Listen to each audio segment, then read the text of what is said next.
सरकार ने जो बजट पेश किया और उसमें एक बड़ी जो आप लोगों की घोषणा थी फ्री बिजली की, अब उसे आज से आप लोग इम्प्लीमेंट कर रहे हैं। जी, ਮੈਨੂੰ ਇਹ ਦੱਸਦਿਆਂ ਬਹੁਤ ਖੁਸ਼ੀ ਹੋ ਰਹੀ ਹੈ ਕਿ ਜੋ ਅਸੀਂ ਗਰੰਟੀ ਦਿੱਤੀ ਸੀ 300 ਯੂਨਿਟ ਪਰ ਮੰਥ ਫ੍ਰੀ ਬਿਜਲੀ ਦੀ, ਉਹ ਅੱਜ 1 ਜੁਲਾਈ ਤੋਂ ਸ਼ੁਰੂ ਹੋ ਗਈ ਹੈ। ਅਤੇ ਮੈਂ ਪੰਜਾਬੀਆਂ ਨੂੰ ਇਸ ਗੱਲ ਦੀ ਵਧਾਈ ਦੇਣੀ ਚਾਹੁੰਦਾ ਕਿ ਜੇ ਨੀਅਤ ਸੱਚੀ ਹੋਵੇ ਤਾਂ ਕੰਮ ਸਾਰੇ ਠੀਕ ਹੁੰਦੇ ਨੇ। ਅਤੇ ਅੱਜ ਤੋਂ ਬਾਅਦ ਜੋ ਤੁਸੀਂ ਬਿਜਲੀ ਇਸਤੇਮਾਲ ਕਰੋਗੇ ਉਹਦਾ ਕੋਈ ਬਿੱਲ ਨਹੀਂ ਆਊਗਾ, ਜ਼ੀਰੋ ਬਿੱਲ ਆਊਗਾ।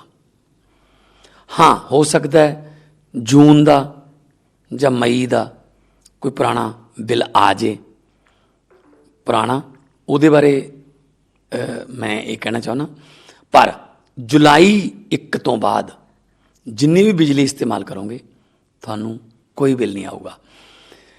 ਅਤੇ ਇੱਕ ਕਨਫਿਊਜ਼ਨ ਜਿਹਾ ਫੈਲ ਗਿਆ ਸੀਗਾ, ਮੈਨੂੰ ਬਹੁਤ ਸਾਰੇ ਲੋਕਾਂ ਦੇ ਫੋਨ ਆਏ ਕਿ ਅਸੀਂ ਸਿਰਫ 2 ਕਿਲੋਵਾਟ ਦੇ ਪੁਰਾਣੇ ਬਿੱਲ ਮਾਫ ਕਰਤੇ ਜਾਂ ਉਹ ਬਿਲਕੁਲ ਜਿਹੜੀਆਂ ਅਫਵਾਹਾਂ ਤੋਂ ਬਚੋ। 31 ਦਸੰਬਰ ਤੋਂ ਪਹਿਲਾਂ ਜਿੰਨੇ ਮਰਜ਼ੀ ਕਿਲੋਵਾਟ ਦਾ ਤੁਹਾਡਾ ਬਿੱਲ ਸੀਗਾ ਉਹ ਸਾਰਾ ਮਾਫ ਹੋਊਗਾ,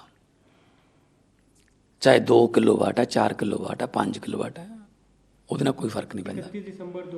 31 ਦਸੰਬਰ ਤੋਂ ਪਿੱਛੇ ਵਾਲੇ ਸਾਰੇ ਬਿੱਲ ਜਿਹੜੇ ਪੈਂਡਿੰਗ ਨੇ ਉਹ ਮਾਫ ਹੋਣਗੇ। ਬਹੁਤ ਵੱਡਾ ਫੈਸਲਾ ਲਿਆ ਹੈ ਪੰਜਾਬ ਗੌਰਮੈਂਟ, ਉਹਨਾਂ ਨੂੰ ਜਿਹੜੀ ਸਹੂਲਤ ਦੇਊਗੀ ਪੰਜਾਬ ਦੇ ਲੋਕਾਂ ਨੂੰ। ਅਤੇ ਇੱਕ ਮੈਨੂੰ ਇਹ ਦੱਸਦਿਆਂ ਬਹੁਤ ਖੁਸ਼ੀ ਹੋ ਰਹੀ ਹੈ ਕਿ ਝੋਨੇ ਵਾਸਤੇ ਜੋ ਜੂਨ ਦੇ ਮਹੀਨੇ 'ਚ ਬਿਜਲੀ ਦੇ ਕੱਟ ਲੱਗਦੇ ਹੁੰਦੇ ਸੀ, ਰੌਲਾ ਪੈਂਦਾ ਹੁੰਦਾ ਸੀ, 8 ਘੰਟੇ ਨਹੀਂ ਆਉਂਦੀ ਜੀ, 2-2 ਘੰਟਿਆਂ 4 ਵਾਰੀ ਆਉਂਦੀ ਹੈ। ਇਸ ਵਾਰ 8 ਘੰਟੇ ਲਗਾਤਾਰ ਵੀ ਆਈ ਹੈ, ਕਈ ਜਗ੍ਹਾ 'ਤੇ 10 ਘੰਟੇ ਵੀ ਆਈ ਹੈ, ਕਈ ਜਗ੍ਹਾ 'ਤੇ 15-20 ਘੰਟੇ ਵੀ ਆਈ ਹੈ। ਸੋ ਇੱਕ ਵੀ ਸ਼ਿਕਾਇਤ ਬਿਜਲੀ ਦੇ ਕੱਟਾਂ ਨੂੰ ਜਾਂ ਘਰੇਲੂ ਜਾਂ ਖੇਤਾਂ ਵਾਲੀ ਉਹਨੂੰ ਲੈ ਕੇ ਇੱਕ ਵੀ शिकायत नहीं आई। जे नीयत सच्ची होवे तो सब कुछ हो सकता है। हिंदी में आप रिपीट कर दीजिए एक बार, फ्री बिजली को लेकर जो आज से पंजाब सरकार ने जो घोषणा की थी 1 जुलाई से उसे आप लोग फ्री दे रहे हैं आज से। जी, हमने अरविंद केजरीवाल जी ने और मैं भी साथ में था, चुनाव प्रचार के दौरान एक गारंटी दी थी कि पंजाबियों को 300 यूनिट पर मंथ पंजाब में बिजली फ्री आएगी। तो 1 जुलाई से हमने उसकी अनाउंसमेंट की थी। आज से वो 300 यूनिट पर house hold, 300 unit per month आज से फ्री आनी शुरू हो गई। इसका मतलब ज़ीरो बिल आएगा। हो सकता है मई और जून का कोई पुराना बिल हो वो आ जाए, लेकिन आज से जो बिजली इस्तेमाल करेंगे उसका कोई बिल नहीं आएगा। बहुत बड़ी घोषणा है और हम खुश हैं कि हम इस गारंटी को पूरा कर पाए। दूसरा, खेती के लिए, क्योंकि धान की बुआई चलती है, खेती के लिए 8 घंटे बिजली का हमने वादा किया था लगातार। वो 8 घंटे, 10 घंटे, 15 घंटे भी लगातार आती रही। एक भी शिकायत अब तक हमें नहीं आई कि यहाँ पे बिजली कम हो गई या यहाँ से बिजली के कट की वजह से धान की बुआई जो है वो प्रभावित हुई।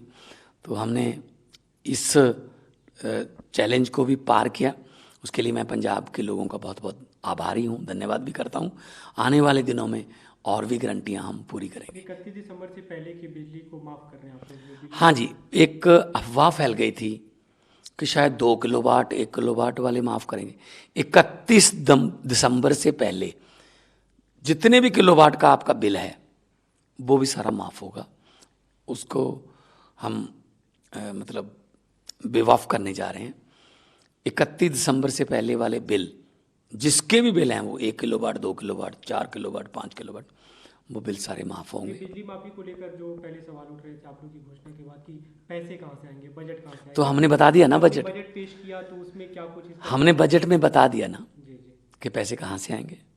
हमने 3400 करोड़ एक्साइज से ज़्यादा कमाया, हमने माइनिंग से ज़्यादा कमाने का टीचर रखा, हमने लीकेज बंद कर दी है, करप्शन ऑलमोस्ट बंद। मैं ये नहीं कहूँगा कि करप्शन टोटली बंद हो गई, बहुत ज़्यादा उस पर कंट्रोल आ गया। तो लोगों का पैसा बचाकर लोगों को देंगे, तो ये उनका हक बनता है। जी सर, ये जो बीते दिनों बजट भाषण में आपने एक बड़ा महत्वपूर्ण मुद्दा दिखा था जो कांग्रेस के नेता उठा रहे थे, जो पेंशन आपने जो एक टर्म कर दिया, उनकी तरफ से मांग की थी कि जो चीफ सेक्रेटरी को जिस तरह से पेंशन मिलती है उस तरह की पेंशन बहाल की जाए। तो आपने उस पर जवाब भी दिया था कि आपने उतने दिन सेवा आप नहीं करते नेता के तौर पे, तो उसको लेकर क्या कुछ प्रगति? देखिए, आप एक बार एमएलए बन गए, आप सेवा के लिए आए हो, 5 साल के लिए आए, तो फिर आप ये कह रहे हो जी हमारी तनख्वाह बढ़ाओ। जब आपको पता था कि एमएलए को कितनी तनख्वाह मिलती है, तो टिकट के लिए इतनी मारामारी क्यों?